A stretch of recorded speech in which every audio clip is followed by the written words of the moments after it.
எல்லோருக்கும் வணக்கம். ஆஹா, பொன்னான வாய்ப்பு, இந்தியா கூட நாங்கள் டீல் போட போகிறோம் அப்படின்ற மாதிரி தகவல் வருது. என்னத்தைங்க நீங்கள் டீல் போடுறீங்க? மார்க்கெட் நம்ப மாட்டேங்குதே. மார்க்கெட் 18 பாயிண்ட் இறங்கி தான் ட்ரேட் ஆகிக்கிட்டு இருக்கு. ஸோ தற்போதைக்கு படுத்த படுக்கையாக இருக்கக்கூடிய மார்க்கெட் வேறு ஏதாவது தகவல் வந்து தான் தூக்கி விடுற மாதிரி இருக்குது. அமெரிக்காவினுடைய இந்த தகவல்கள்னால இந்தியா கூட நாங்கள் போட போகிறோம் ட்ரேட் ஒப்பந்தம் அப்படின்ற தகவல் மார்க்கெட் நம்புற மாதிரி இல்லை. ஸோ தற்போதைக்கு படுத்த படுக்கையாக தான் இருக்குது. இன்றைக்கி சென்செக்ஸ்னுடைய எக்ஸ்பைரி வேறு, அதனால் ஏதாவது ஒரு பெரிய வால்டிலிட்டி வருமா அப்படின்னு நிறைய பேர் பார்த்துக்கிட்டு இருக்காங்க. இதில் ஒரு நண்பர் சொல்கிறாரு, என் அனுபவம் ரொம்பவுமே கசப்பான அனுபவம், அதனால் பாதி பிடிச்சி விற்று விட்டேன். செயில் அப்படின்ற ஷேர் 174 ரூபா வரைக்கும் போனான். ஆல்மோஸ்ட் 70 ரூபா ரேஞ்சிலிருந்து 174 வரைக்கும் போனான். ஆனால் நான் அதை விற்காமல் விட்டுட்டேன். அதுக்கப்புறம் அது மிகப்பெரிய சரிவு. அதே மாதிரி ஆர்இசி லிமிடெட் 650 ரூபாய்க்கு போனால் நான் விற்காமல் விட்டுட்டேன். ரொம்ப வேகமாக அந்த பங்குகள்லாம் இறங்கி போச்சு. அதனால் ஜேபி பவரில் இருக்கக்கூடிய என்னுடைய லாபத்தை ஒரு 25% விற்று விட்டுட்டேன் அப்படின்ற மாதிரி அவருடைய எக்ஸ்பீரியன்ஸை பேஸ் பண்ணி ஒரு டெசிஷன் எடுத்துட்டார். உண்மைதான், ஷேர் மார்க்கெட்டில் என்ன பொழப்புங்க இது அப்படின்னு அடிக்கடி ஃபீல் பண்ணிடுவோம். வாழ்க்கையில் டிசாஸ்டர், பேரழிவு அப்படின்னா இந்த ட்ரீம் ஃபோக்ஸ் அப்படின்ற பங்குகள் வச்சிருக்கிறவங்க சொல்லுவாங்க. அது பார்க்குறக்கு என்னமோ டிவிடெண்ட் 1% கொடுக்குற மாதிரியும் கடனே இல்லாத கம்பெனி மாதிரியும் இருக்கும். ஆனால் சமீபத்தில் அதனுடைய வீழ்ச்சி என்பது எங்கிருந்து வந்திருக்கு அப்படின்னு பார்த்தீங்கன்னா, ஆல்மோஸ்ட் 800 ரூபாய்களில் இருந்து இப்போ 200 ரூபாயில் ட்ரேட் ஆகிட்டு இருக்கு. அந்த பங்கு ஒரு காலத்தில் நிற்காம 300 ரூபாய்களில் இருந்து 800 ரூபா வரைக்கும் நிற்காம போனவன் தான். அதுக்கு எந்த வேணாலும் காரணமாக இருந்துட்டு போகட்டும். அப்புறம் திடீர்னு ஒரு மாதிரி வீழ்ச்சி அடைய ஆரம்பிச்சான்னா அப்புறம் மொத்தத்துக்கு கும்பா பாடிடும் அப்படின்ற ஒரு ஓன் எக்ஸ்பீரியன்ஸ்னால தான் அந்த நண்பர் விற்று விட்டார். நண்பர்களே, சமீபத்தில் 2 வாரமாக கோல்டு ரிலேட்டடான கம்பெனிகள்லாம் பலவும் மேல் நோக்கி ஏறி வந்திருக்கேன். ஆனால் இந்த சமயத்தில் பேச்சாக தான் இருக்கணும், கோட்டை தாண்டி நீயும் வரக்கூடாது, நானும் வரமாட்டேன் அப்படின்னு இன்னுமே சில பங்குகள்லாம் கீழே தான் இருக்கு. ஒரு உதாரணத்துக்கு இந்த பீன் கட்ஜில் ஜுவல்லர்ஸ் அப்படின்ற பங்கு, அவன் இன்னுமே 52 வீக் லோ பக்கத்தில் தான் இருக்கான். 500 ரூபாயிலிருந்து 600 ரூபாய் ரெக்கவரி ஆகி வந்தாலும் தன்னுடைய ஹை என்பது 800 பக்கத்தில் இருக்கு. அது வரைக்கும் இன்னும் போகல. அதே மாதிரி தான் இந்த தங்கமயில் ஜுவல்லரி அப்படின்ற பங்கும், ஏகப்பட்ட பங்குகள் கல்யாண் ஜுவல்லர், டைட்டன் போன்ற பங்குகள்லாம் கொஞ்சம் ரெக்கவரி ஆகி மேலே தன்னுடைய ப்ரீவியஸ் ஹை வந்துட்டாலுமே இந்த தங்கமயில் அப்படின்ற பங்கு இன்னும் பிக்கப் ஆக முடியாமல் இருக்கு. இப்போ இந்த சமயத்தில் பிஎன் கட்ஜில் பங்கினுடைய குவார்ட்டர்லி ரிசல்ட் அதிகமா அப்படின்னு பார்த்தோம்னா 62 கோடி என்பது ரிப்போர்ட் பண்ணியிருக்கு. சமீபத்தில் எந்த ஒரு குவார்ட்டர்லி லாஸ் என்பது பண்ணவே இல்லை. ஆனால் இந்த தங்கமயில் அப்படின்ற பங்கு சமீபத்தினுடைய ரிசல்ட் என்பது பார்க்கும்போது ஒரு குவார்ட்டரில் 17 கோடி என்பது லாஸ் பண்ணிட்டு சமீபத்தில் 31 கோடி மட்டுமே லாபம் அப்படின்ற மாதிரி பண்ணியிருக்கு. ஸோ ஜுவல்லரி ஷேர்ஸில் அதுவும் கடந்த 2 வாரமாக ஃபோக்கஸில் இருக்கக்கூடிய இந்த செக்டரில் அடுத்து வரக்கூடிய ரிசல்ட்டுகள் இந்த தங்கமயில் ஜுவல்லரி பங்குக்கு உதவிகரமாக இருக்குமா, அல்லது இந்த பிஎன் கேட்ஜிலுக்கு உதவிகரமாக இருக்குமா, அல்லது ரெண்டுக்குமே கும்பாவா அப்படின்றது தெரியாமல் இப்போதைக்கு மார்க்கெட் இருக்கு. இதில் நிறைய பேர் என்ன எதிர்பார்க்குறாங்கன்னா, இந்த ஜுவல்லரி ரிலேட்டடான செக்டர் இனி மறுபடியும் ஃபங்க்ஷன் சீசன் ஸ்டார்ட் ஆக போகுது. அடுத்து 2-3 மாதங்கள், அதுவும் ஆடியும் முடிஞ்சதுக்கப்புறம் ஃபங்க்ஷன் சீசன் அப்படின்ற ஸ்டார்ட் ஆகும் பொழுது இந்த ஜுவல்லரி ரிலேட்டடான பங்குகள்லாம் என்ன ஆகும், இந்த வருஷ கடைசியிலேயாவது ஏதாவது 52 வீக் ஹை திரும்பி வருமா அல்லது புது லோ வருமா அப்படின்ற மாதிரி பார்த்துட்டு இருக்காங்க. ஸோ தற்போதைக்கு இந்த பிஎன் கட்ஜில் அப்படின்ற பங்கு ஒரு மிட்வே அப்படின்ற இடத்துல இருக்கு. இப்போ சமீபத்தில் பொண்ணு கிடைக்காம இருந்த 90s கிட்ஸுக்கு திடீர்னு கல்யாணம் ஆனா கெட்டி மேளம் அப்படின்னு சொன்னா வேக வேகமாக தாலி கட்டுற மாதிரி இந்த கோட்டக் பேங்க் அப்படின்ற பங்கு ரொம்ப வேகமாக கிட்டத்தட்ட தன்னுடைய 52 வீக் லோ அப்படின்ற இடத்து, அதாவது சமீபத்தினுடைய 50 டேஸ் மூவிங் ஏவரேஜ் அப்படின்றத வந்து தொட்ட உடனே 2 நாட்களில் மிக வேகமாக திரும்பி ஒரு 6% ஏறி அதனுடைய ஹை என்பதை மீட்டெடுத்திருக்கு. ஸோ இன்னைக்கு மார்க்கெட்டில் உருப்படியாக ரொம்பவுமே தேக்க நிலையாக இருக்கக்கூடிய மார்க்கெட்டில் ஏறுறதெல்லாம் ஒரு மேட்ரா, இங்கே பாருங்க 3% ஏறி இருக்கேன் அப்படின்ற மாதிரி மற்ற பங்குகளை விடவும் பெரிய பங்காக இருந்து லீடிங் டாப் கெய்னரில் ஒன்றா இருக்கக்கூடிய இந்த கோட்டக் மஹிந்திரா பேங்க் இன்னைக்கு ரொம்ப சுவாரஸ்யமான பங்காக இருக்குது மார்க்கெட்டில். இந்த கோட்டக் பேங்க் ஷேர் பிரைஸ் மாதிரியே நீ கலக்கு நண்பா அப்படின்ற மாதிரி இந்த சுமிக்கம் அப்படின்ற பங்கு 15% தன்னுடைய லோ ப்ரைஸ்லேருந்து சமீபத்தில் அவனும் மிக வேகமாக ஒரு 10 நாளுக்குள்ளேயே ஏறி தன்னுடைய பழைய ஹை அப்படின்ற ரீச் பண்ணியிருக்கான். அப்போ தன்னுடைய லோ அப்படின்ற இடத்துக்கு வந்ததுக்கப்புறம் எவ்வளவு நாட்கள் எடுத்திருக்கு, ஒரு முக்கியமான லோ வந்ததுக்கப்புறம் 15% ஏறுறதுக்கு எத்தனை நாட்கள் எடுத்திருக்கு அப்படின்னு பார்த்தீங்கன்னா 18 ட்ரேடிங் டேஸ் அப்படின்றது இருக்குது. நாட்கள் கணக்கில் பார்த்தீங்கன்னா 26 நாள். ஸோ பொதுவாகவே வேகமாக கூட ஒரு பங்கு ஏறட்டுமே, அது டக்குன்னெலாம் என்றைக்கு பெருசாக ரிசல்ட் தெரிஞ்சிடாது. ஒரு 30 நாள் அல்லது ஒரு 60 நாள் கழிச்சு தான் ஒரு குறிப்பிட்ட பங்கு ஏதாவது ஒரு சப்போர்ட்டில் வந்து விழுந்ததுக்கப்புறம் ஒரு மாதமாவது கழித்து பார்த்தா தான் தன்னுடைய பழைய ஹைக்கு இது வந்துதா அல்லது மறுபடியும் கீழே போச்சா அல்லது அங்கேயே நீட்டி படுத்து கிடக்கா அப்படின்ற விஷயமே ஒரு மாதம் கழிச்சு தான் பெரும்பாலான பங்குகளில் தெரிய வருது. அப்புறம் எப்படி அவசரப்பட்டால் ஸ்டாக் மார்க்கெட்டில் 10% 15% கடைசிக்கு ஒரு 5% ரிசல்ட்டாக எப்படி சீக்கிரமாக தெரியும்? ஒரு 30-40 நாளாக கழிச்சு பார்த்தா தான் அது என்னாச்சுன்னே தெரிய வரும். ஸோ இந்த சுமிக்கம் அப்படின்ற பங்கு 0.22% டிவிடெண்ட் கொடுக்கக்கூடிய பங்கு, சுத்தமாக கடனே இல்லாத பங்கு, சமீபத்தினுடைய குவார்ட்டரில் அதுக்கு முந்தின குவார்ட்டரை விடவும் அதிகமாக ரிசல்ட் செஞ்ச பங்கு, ஏறி வராதா தன்னுடைய சப்போர்ட்ல இருந்து அப்படின்னு நிறைய பேர் பார்த்துக்கிட்டு இருந்தாங்க. அந்த வகையில் இந்த சுமிக்கம் என்பது ஏறி வந்திருக்கு.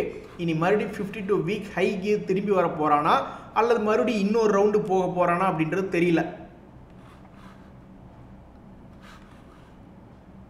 தியாகு, இந்த சொனாட்டா சாஃப்ட்வேரில் ஏதாவது பிரேக்கிங் நியூஸ் கிடைக்காட்டியும் பரவாயில்ல, ஏதாவது சின்ன நியூஸ் கிடைச்சாலும் உடனே நீ தூக்கிட்டு ஓடி வந்துடுவியே அப்படின்ற மாதிரி இந்த சொனாட்டா சாஃப்ட்வேர் இன்னைக்கு திடீர்னு என்ன ஒரு காரணத்தினாலோ ரொம்ப ஃப்ளாட்டாக இருந்தது. அதாவது ஓப்பனிங்லேயே இப்படி 5-6% ஏறுறது அப்படின்றது ஒரு இன்பமாக இருந்தாலும் வெறும் ஃப்ளாட்டாக இருந்து மார்க்கெட்டில் இன்ட்ராடே மார்க்கெட்டில், ஏன்னா இது ஒரே நாள் கணக்காகுது இல்லை, ஒரே நாளில் 6%க்கு மேலே ஏறி இன்பத்தை அள்ளி கொடுத்த ஒரு பங்காக இந்த சொனாட்டா சாஃப்ட்வேர் இன்னைக்கு இருக்கு.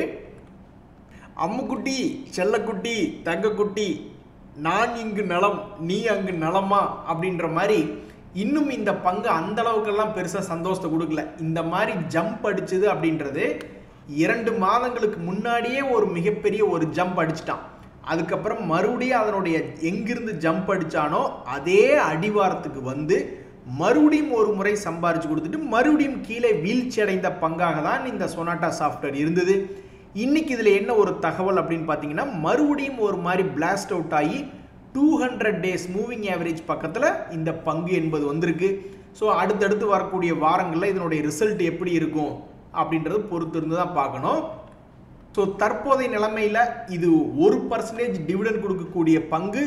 இதனுடைய ரிசல்ட் என்பது நிலையாக தன்னுடைய வருமானத்தை நிறுத்தியிருக்கு. அடுத்தடுத்த குவார்ட்டரில் ஒரு 120, 140, 150 கோடின்னு காமிச்சதுன்னா ரொம்ப மகிழ்ச்சியாக இருக்குன்னு நிறைய பேர் பார்த்துக்கிட்டு இருக்காங்க.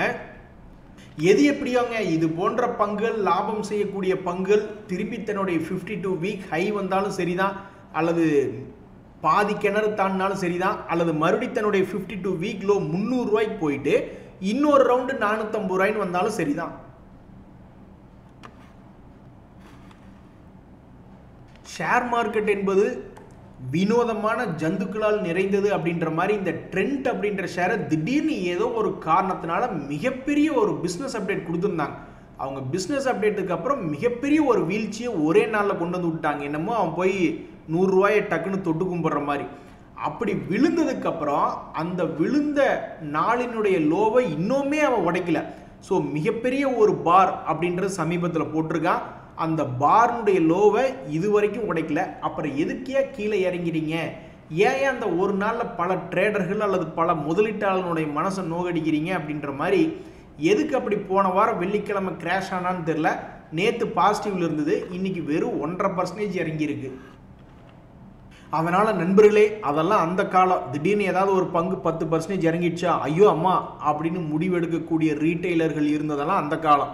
சரி 10% இறங்கிட்டியா, முதல்ல அடுத்த நாள் மறுபடியும் அந்த லோவை நீ முதல்ல கட் பண்ணுறியா அப்படின்ற மாதிரி பொறுத்து பார்க்கக்கூடிய ஆட்கள்லாம் இருக்கிறது இந்த காலமாக இருக்குது. நண்பர்களே, தீபக் ஃபெட் அப்படின்ற பங்கு அதே மாதிரி சமீபத்தில் ஒரு பெரிய பிக் கேண்டில் அப்படின்னு போட்ட பங்கு தான். அந்த மாதிரி ஒரு பிக் கேண்டில் அப்படின்னு போட்ட உடனே இந்த பங்கு இது பெரிய லெவலில் ஏறிடுமோ அப்படின்னு நிறைய பேர் நினச்சி பார்த்துக்கிட்டு இருந்தாங்க. ஆனால் அவனால் ஏற முடியல. மறுபடியும் அந்த பெரிய கேண்டிலினுடைய அடிவாரத்துக்கே வந்து விழுந்திருக்கு. இனி இந்த அடிவாரத்திலிருந்து பிக்கப் ஆக போகிறானா அல்லது 50 டேஸ் மூவிங் ஆவரேஜோ அல்லது 200 டேஸ் மூவிங் ஆவரேஜோ வந்து டச் பண்ண போகிறானா அப்படின்றது தெரியல. பட் இப்போதைய நிலைமையில் எத்தனையோ பங்குகள் ஒரு பெரிய கேண்டில் அப்படின்னு போட்டுட்டு ஏற முடியாமல் கீழே ஒரு மாதிரி தடுமாறிக்கிட்டு இருந்தானாக்கா கீழே அந்த லோவை உடைக்காமல் ஏறி வந்தது சில பங்குகள் இருக்குது. ஸோ இவன் ஹை ரேஞ்சில் இருக்கிறதுலே ஹை ரேஞ்சில் உட்காந்துக்கிட்டு இருக்கான் அந்த தீபக் ஃபெர்டிலைசர். அப்படி இருக்கக்கூடிய இந்த பங்கு இந்த பெரிய கேண்டிலினுடைய அடிவாரத்தில் இருக்குது. இனி இது மேலே வரப்போகுதா அல்லது கீழே வந்து 50 டேஸ் மூவிங் ஆவரேஜோ அல்லது 200 டேஸ் மூவிங் ஆவரேஜோ தொடப்போகுதா அப்படின்றது தெரியாமல் ரொம்ப சுவாரஸ்யமான வாலட்டைலான பங்காக இந்த தீபக் ஃபெர்டிலைசர் அப்படின்றது இருக்குது. இந்த பங்கு ட்ரேடர்களை பார்த்து என்ன செய்யலாம் அப்படின்னு கேட்டால், நீ மேலே தான் போய் செய்யணும். அப்போ தான் ஏற்கனவே யாராவது லாக் ஆயிருந்தாங்கன்னா ஆளை விட்டா போதுண்டா சாமின்னு ஓடி வர்றதுக்கு ஏதாவது வாய்ப்பு கிடைக்கும். அதை விட்டுவிட்டு உச்சாணி கொம்புல போய் உட்காந்துக்கிட்டு என்ன செய்யலாம்னு கேட்டுக்கிட்டு இருந்தீங்கன்னாக்கா இது நியாயமா அப்படின்ற மாதிரி தான் பல ட்ரேடர்கள் யோசிச்சுட்டு இருப்பாங்க. இதில் இன்னொரு மிக முக்கியமான விஷயம் நண்பர்களே, எதுடா செல்லம் உன்னை ஹெவியாக அட்ராக்ட் பண்ணுச்சு அப்படின்ற மாதிரி, எப்படி நீ மார்க்கெட் கீழே இருக்கும் பொழுது 52 வீக் ஹையை தாண்டி நியூ ஹை அச்சீவ் பண்ண, உங்கள்கிட்ட அப்படி என்ன இருந்தது அப்படின்ற மாதிரி நம்ம போய் எடுத்து பார்க்குறோம்னு வச்சுங்களேன். இந்த கம்பெனியினுடைய சமீபத்தினுடைய ரிசல்ட் வந்து மிகவும் அற்புதமாக 200 கோடி, 214, 253, 278ன்னு தொடர்ந்து ஒரு வருடமாக தன்னுடைய ப்ராஃபிட் ஏர்னிங்ஸ் க்ரோத் அப்படின்றது காமிச்சிருக்கான். ஸோ அப்போ இனி வரக்கூடிய ரிசல்ட்டில் ஏதாவது பங்குகள் போன குவார்டர் Q3 விடவும் Q4 நல்லா இருந்தது, இனி வரக்கூடிய Q1 ரிசல்ட்டு நல்லா இருக்குது, அப்படி வளர்ச்சி ஏறுமுகத்தில் இருக்குது, ஆனால் அந்த பங்கு கீழே விழுந்து கிடக்கு அப்படின்னாக்க நிறைய பேர் என்ன பண்ணுவாங்க, இந்த மாதிரி மனக்கோட்டை அப்படின்றது கட்ட ஆரம்பிச்சிருவாங்க. ஏன்னா கடந்த ஒரு வருடமாக குவார்டர்லி ரிசல்ட்ஸ் ஒன்றுக்கு மேலே ஒன்றாக அதிகமாக வந்துகிட்டு இருக்கு அப்படின்னா மறுபடியும் ஏதாவது பிக்கப் ஆகுமோ அப்படின்ற மாதிரி 800 ரூபாயிலிருந்து இப்போ 1800 ரூபா பக்கத்தில் வந்து ட்ரேட் ஆகிக்கிட்டு இருக்கு. வடிவேல் அவர்கள் சொல்கிற மாதிரி இந்த மாதிரி ஏதாவது அடுத்த குவார்டர்லையும் லாபம் அதிகமாக கொடுத்துருக்கக்கூடிய பங்கு எது வருதோ டக்குன்னு அதை போய் தேடி பிடிங்கியா அப்படின்ற மாதிரி மனசில் நினச்சிக்க வேண்டியதுதான். நண்பர்களுக்கு மறுபடியும் ஒரு வணக்கம். இன்னொரு மிக முக்கியமான தகவல் என்ன அப்படின்னு பார்த்தீங்கன்னா, லாங் டேர்ம் சார்ட்டில் மந்த்லி சார்ட்டில் ரொம்ப தூரம் கீழே விழுந்து கிடக்கக்கூடிய பங்குகள் இப்போ வரக்கூடிய ரிசல்ட் சீசன், அதான் இதுக்கு முன்னாடி அவன் என்ன வேணாலும் தப்பு பண்ணிக்கிட்டு இருக்கட்டுங்க, இப்போ ஒருத்தன் இதுக்கு முன்னாடி மிருகமாக இருந்து இப்போ மனுஷனாக மாறக்கூடாதா அப்படின்ற மாதிரி, இதுக்கு முன்னாடி அதனுடைய ரிசல்ட் எப்படி வேணாலும் இருந்துட்டு போகட்டும், இப்போ வரக்கூடிய Q1 ரிசல்ட் ஏதாவது பெட்டராக வருமா, ரொம்ப தூரத்திலிருந்து கீழே விழுந்து கிடக்கக்கூடிய பங்குகள், ஒரு உதாரணத்துக்கு பிர்லா சாஃப்ட் அப்படின்னு ஒரு பங்கு இருக்குது. அந்த பங்கு என்ன ஆயிருக்கு அப்படின்னு பார்த்தீங்கன்னா 800 ரூபாய் ரேஞ்சிலிருந்து மிகவும் இறங்கி 435 ரூபா அப்படின்ற ரேஞ்சில் ட்ரேட் ஆகி கொண்டிருக்கிறது. ஸோ வரக்கூடிய குவார்டர்லி ரிசல்ட் அடுத்தடுத்து இவனுக்கு உதவி செஞ்சு அடுத்து ஒரு 10 மாதமோ அல்லது 2 வருஷமோ அல்லது 3 வருஷமோ திருப்பி பார்க்கும் பொழுது மறுபடி தன்னுடைய பழைய ஹைகார்டை 2 வருஷம் கழிச்சு தான் போகட்டும், இப்போ 435 ரூபாயில் இருக்கான், 2 வருஷம் கழிச்சு 800 போனாலும் சரி தான், அல்லது இன்னும் தான் கீழே இறங்கட்டும், இவ்வளவு தூரம் இறங்கினவன் இன்னுமே கீழே இறங்கி ஒரு 100 ரூபாய்க்கு கூட போயிட்டு அப்புறம் மறுபடியும் கூட 800 ரூபா வரட்டும், என்னமோ ஒன்று பண்ணட்டும். பட் இப்போதைக்கு அடுத்து வரக்கூடிய ரிசல்ட் இது மாதிரி ஹையிலிருந்து ரொம்ப தூரமாக கீழே விழுந்து கிடக்கக்கூடிய பங்குகளுக்கு உதவிகரமாக இருக்குமா, ஏதாவது ஒரு ஹெல்ப் பண்ணும்ல, சும்மா தேமைன்னு இருந்தால் என்ன பண்ணுறது.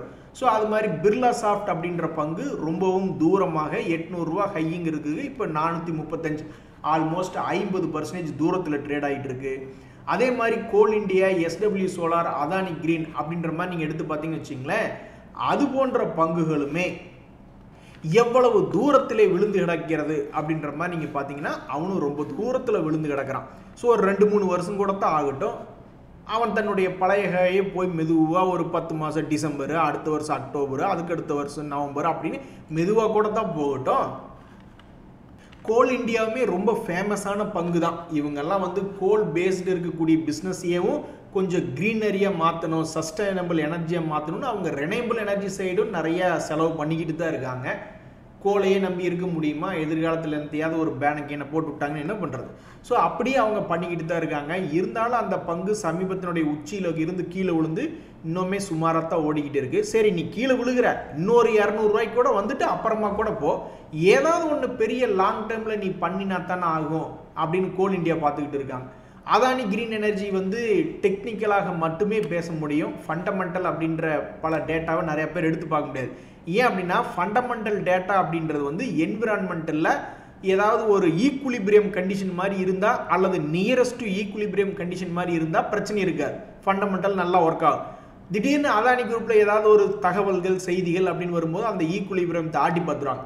ஸோ டெக்னிக்கலாக பொறுத்த வரைக்கும் 2023 விலைகளில் வந்து விழுந்திருக்கக்கூடிய ஒரு பங்காக அவனுமே வந்து சமீபத்தினுடைய ஹையிலிருந்து ரொம்ப தூரம் கீழே வந்து விழுந்த பங்காக இந்த அதானி கிரீன் அப்படின்றது ஒன்று இருக்குது. இந்த அல்கேலமைன் அப்படின்ற பங்கு அதே மாதிரி தான், அவனும் வந்து ரொம்ப ஹையிலிருந்து இப்போ கீழே வந்து விழுந்திருக்கக்கூடிய ஒரு பங்காக இருக்குது. ஸோ இது போன்ற கம்பெனியினுடைய குவார்ட்டர்லி ரிசல்ட் என்ன பண்ணுது அப்படின்றத முக்கியம். Past is past. ஒரு உதாரணத்துக்கு இந்த அல்கேலமைன் அப்படின்ற பங்குனுடைய குவார்ட்டர்லி ரிசல்ட் வெறும் 40 கோடியாக கொடுத்துக்கிட்டு இருக்கான். So past is past. இதுக்கு முன்னாடி கொடுத்த இந்த 50 கோடி 80 கோடி போன்ற லாபத்தை கொடுத்தா கூட ரொம்ப மகிழ்ச்சிகரமாக இருக்குமே அப்படின்னு இந்த ஸ்டாக் வந்து தற்போதைக்கு 52 வீக் ஹை கிட்ட வந்துட்டான். பட் இருந்தாலும் இந்த பங்கு எங்கிருந்து கீழே விழுந்தான் அப்படின்னு பார்த்தீங்கன்னாக்க 4000-5000 ரேஞ்சிலிருந்து கீழே விழுந்திருக்கான். ஸோ ஸ்டில் இந்த கம்பெனி இன்னும் பழைய தூரமெல்லாம் எங்கேயோ இருக்குது. அதுக்குண்டான ரிசல்ட் வருதா, ரிசல்ட் மூலியமாக சப்போர்ட் பண்ணுதா இல்லை கும்பாவா அப்படின்றது அடுத்தடுத்த மாதங்களில் தெரிஞ்சிடும். இதெல்லாம் சீக்கிரமாக தெரியறதுக்கு வாய்ப்பே இல்லை. இதெல்லாம் எப்படின்னு யாருக்கு தெரியும், ஆண்டவனுக்கு தான் தெரியும். இது ஒவ்வொரு பாருமே ஒவ்வொரு மாதத்தை குறிக்கின்றது. அப்போ ஒரே மாதத்தில் அவன் என்ன கிட்டத்தட்ட 100% ஏறுவானா? அது ரொம்ப ரொம்ப ரேர்.